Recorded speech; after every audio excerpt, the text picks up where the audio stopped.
तालिबान को भी मुज़ाहमत का सामना है। तालिबान के सामने एक फोर्स खड़ी है, अहमद शाह मसूद के बेटे जो हैं अहमद मसूद, वो खड़े हैं और वो कहते हैं जी कि हमारे पास भी असले की कमी कोई नहीं है। तो इस तरह के मामला। जय हिंद दोस्तों, मोदी देश में आपका स्वागत है।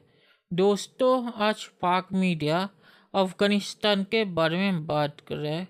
आपको पता होगा कि अफ़गानिस्तान पे तालिबान का कब्ज़ा हो गया है। तो पाक मीडिया अब कह रहा है कि तालिबान के कब्ज़े के विरोध में अब पंजशीर से अहमद शाह मसूद के बेटे अहमद मसूद ने तालिबान के खिलाफ जंग का ऐलान कर दिया है।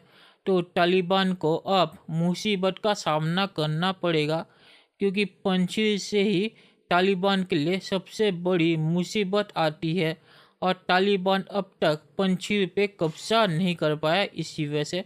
और पंजशीर से अब अहमद शाह मसूद के बेटे ने तालिबान के खिलाफ जंग का ऐलान कर दिया है। तो तालिबान का कब्जा अब ज़्यादा दिनों तक रहने वाला नहीं है। तो पाक मीडिया घबराया हुआ है। दोस्तों, ये वीडियो बहुत ही मज़ेदार है, तो इसे आप पूरा ज़रूर देखिएगा। तो चलिए और इंतज़ार ना करके वीडियो देखते हैं। तालिबान को भी मुज़ाहमत का सामना है। तालिबान के सामने एक फोर्स खड़ी है, अहमद शाह मसूद के बेटे जो हैं अहमद मसूद, वो खड़े हैं और वो कहते हैं जी कि हमारे पास भी असले की कमी कोई नहीं है। तो इस तरह के मामलात जो हैं, अंदरूनी अफ़गानिस्तान के हालात हैं, उनमें कितना बिगाड़ पैदा करेंगे या कोई अमन कायम हो पाएगा जल्द? जी एहसन भाई, देखें अभी तो एक फ़ेज़ शुरू हुआ है जी। एक फ़ेज़ वो था जिसमें आपने आके काबुल को टेक ओवर कर लिया। दूसरा फ़ेज़ जैसे हमने कहा वो ऐसा होगा जिसमें बहुत सारे चैलेंजेस होंगे। एक टाइप ऑफ चैलेंजेस की हम बात कर चुके हैं। दूसरा चैलेंज होगा इंटरनल स्टेबिलिटी का। जैसे बहुत सारे अफ़गान ग्रुप्स हैं, शुमाली इत्तेहाद के पुराने लोग हैं जो इस वक्त आपको बहुत सारे लोग वो निकल भी चुके हैं अफ़गानिस्तान से, लेकिन कुछ लोग वहाँ मौजूद हैं और वो रेजिस्ट करना चाहते हैं। उनके पास सपोर्ट भी है, उनके पास असला भी है। उनमें अहमद शाह मसूद का ग्रुप भी शामिल है जिन्होंने पिछली दफ़ा बड़ा अहम रोल प्ले किया था, बहुत सारी ताकतों को इकट्ठा किया था उसके बाद, और एक ख़ास एरिया में उनका कंट्रोल भी रहा है। दूसरी बात, और देखें अभी भी आप देखें 60-70-80% के करीब आप चले मैनेज कर लिया, बाकी 20-30% अफ़गानिस्तान या शायद इससे ज़्यादा अभी भी मुख्तलिफ ग्रुप्स के कंट्रोल में। तो उनको कैसे आप अलाइन करते हैं, किस तरह से उनको इक़्तिदार में शामिल करते हैं, किस तरह से उनको कन्विंस करते हैं कि एक नेशनल गवर्नमेंट को फॉर्म किया जाए, मुल्क को स्टेबलाइज़ किया जाए। फिर इसके अलावा और ग्रुप्स हैं, देखें वहाँ पे IS वाले लोग बैठे हैं, बेशक चुप करके बैठे हैं, बट बैठे हैं, अलकायदा के कुछ लोग बैठे हैं, TTP के लोग बैठे हैं। उनको आपने किस तरह से मैनेज करना है कि वो यहाँ आपके मुल्क से, अफ़गानिस्तान से किस तरह वो ना ख़तरा हो हमसाया ममालिक को, अमेरिका को, यूरोप को, उनसे।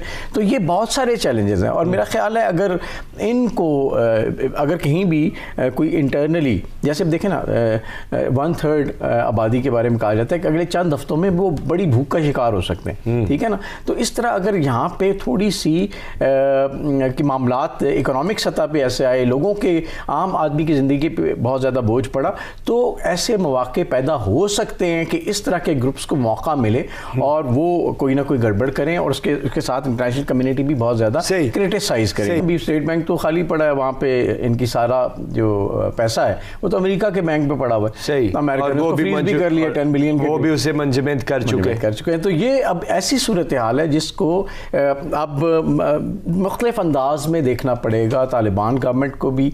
और इंसानी हकूक़ की जो बातें हो रही हैं, ख़वातीन के हकूक़ की बातें हो रही हैं, ये एक मामला है। वो तो पाकिस्तान की तरफ से मौक़िफ़ इख्तियार किया गया ना कि जितने वादे किए गए हैं टेबल पे बैठ के, वो पूरी उम्मीद है कि वो पूरी करेंगे, ऐसा आर्मी चीफ की जानिब से कहा गया है। लेकिन मेरा यहाँ पे एक बुनियादी सवाल है, अगर उम्मीद तो यही है कि वो पूरे करेंगे, लेकिन अगर वो नहीं कर पाते और उनका अपना ही कोई शरीयत की आड़ में जो निज़ाम उन्होंने चलाया, जैसे पहले हमने प्रीवियस देखा, तो क्या सूरत हाल बनती है उस वक्त? फिर क्या किस तरह का माहौल बनेगा? जी देखें, तालिबान एक तो थोड़े मॉडिफाइड फॉर्म में इस वक्त आए हैं। होपफुली वो अभी तक बातें सुन रहे हैं, जो आर्मी चीफ ने जो बातें कही हैं वो अभी कुछ ना कुछ बातें लग रहा है कि वो सुन रहे हैं, उन्होंने उन पर अमल किया है। लेकिन ज़रूरी नहीं है कि लॉन्ग टर्म में इस तरह के मामलात रहें। और कहीं अगर ऐसा मौका आता है कि वो कुछ ऐसे इकदाम करते हैं जिससे इंसानी इंसानी हकूक़ के मसाइल पैदा हो जाएं, जिससे इंटरनेशनली कोई इंटरनेशनल कम्युनिटी के अंदर कोई कंसर्न्स पैदा हों या इंस्टेबिलिटी कोई इस तरह की बढ़े, तो फिर इंटरनेशनल कम्युनिटी दोबारा से हरकत में आ सकती है। इकोनॉमिकली आए, वो फिज़िकली आए, कुछ ना कुछ ऐसे इंटरफेरेंस हो सकती है। तो इसलिए तालिबान को बड़े मोहतात अंदाज में चलना पड़ेगा और इंटरनेशनल कम्युनिटी को भी और हमसाया ममालिक के भी उनसे ख़तरा ना हो। सही, ख़तरा ना हो और उन्हें एक मुकम्मल हिकमत अमली का मुजाहरा भी करना पड़ेगा। अभी तक तो वो बहुत संभल के चल रहे हैं, देखते हैं आगे क्या होता है। चलिए दोस्तों, इस वीडियो पे बात करते हैं। तो तालिबान के लिए मुसीबत अब सिर्फ शुरू हुई है। काबुल पे कब्जा करना सिर्फ जंग की शुरुआत थी, ख़त्म नहीं। क्योंकि तालिबान कब्जा तो आसानी से कर लेते हैं, पर उसे ज़्यादा देर तक थाम के नहीं रख पाते, और इसीलिए पंजीर पर वो अब तक कब्जा नहीं कर पाए। क्योंकि सारे तालिबान के विरोधी पंजीर में जाके बैठे हुए हैं और तालिबान को ये चीज़ पता है। तो इसीलिए तालिबान ने पहले पंजीर पर कब्जा करने की कोशिश की थी, पर वो नाकाम हो गए थे।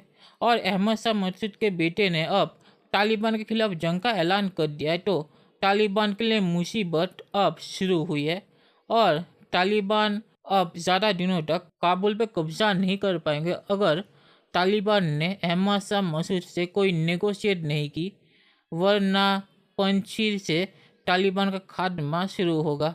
और अफ़गान आर्मी इसीलिए तालिबान का सामना नहीं कर पाई, क्योंकि तालिबान के सामने ज़्यादातर अफ़गान आर्मी ने सरेंडर कर दिया था। क्योंकि अफ़गान आर्मी जिन वॉररॉट्स के अंदर थी, उनको तालिबान ने पैसा देके अपनी तरफ कर लिया था। तो इसीलिए तालिबान बहुत ही आसानी से काबुल पे कब्जा कर पाई। पर पंजीर में ऐसा नहीं है।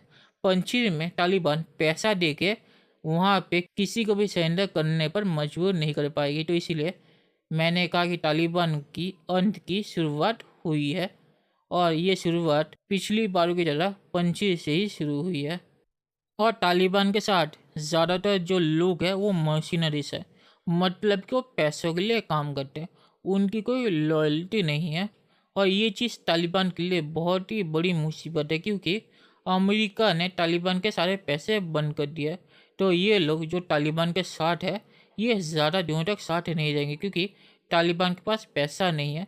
उन्हें लगा था कि काबुल पे कब्जा करने के बाद काबुल में जो पैसा होगा उससे तालिबान अपने लोगों को खर्चा चलाएंगे, पर अमेरिका ने सैंक्शन लगा के वो सपने भी तोड़ दिए है। तो तालिबान के साथ जो है मर्सिनरीज, वो अब क्या करेंगे ये देखने की बात है। क्योंकि जब पंजीर से हमला शुरू होगा तो ये मर्सिनरीज बिना पैसों के तालिबान के साथ लड़ेंगे या नहीं लड़ेंगे, ये देखने की बात है। और आखिर में मैं सिर्फ ये कहूँगा कि तालिबान ने काबुल पे कब्ज़ा तो आसानी से कर लिया, पर उस कब्ज़े को रख पाना तालिबान के लिए मुश्किल है। क्योंकि तालिबान के पास पैसे नहीं है, और जल्दी ये जो स्टेबिलिटी दिख रही है अफ़गानिस्तान में, ये स्टेबिलिटी केओस में तब्दील हो जाएगी, जो तालिबान संभाल नहीं पाएंगे। और उसके ऊपर पंजीर से जब हमला शुरू होगा, तब अफ़गानिस्तान में तालिबान की मुसीबतें शुरू होगी।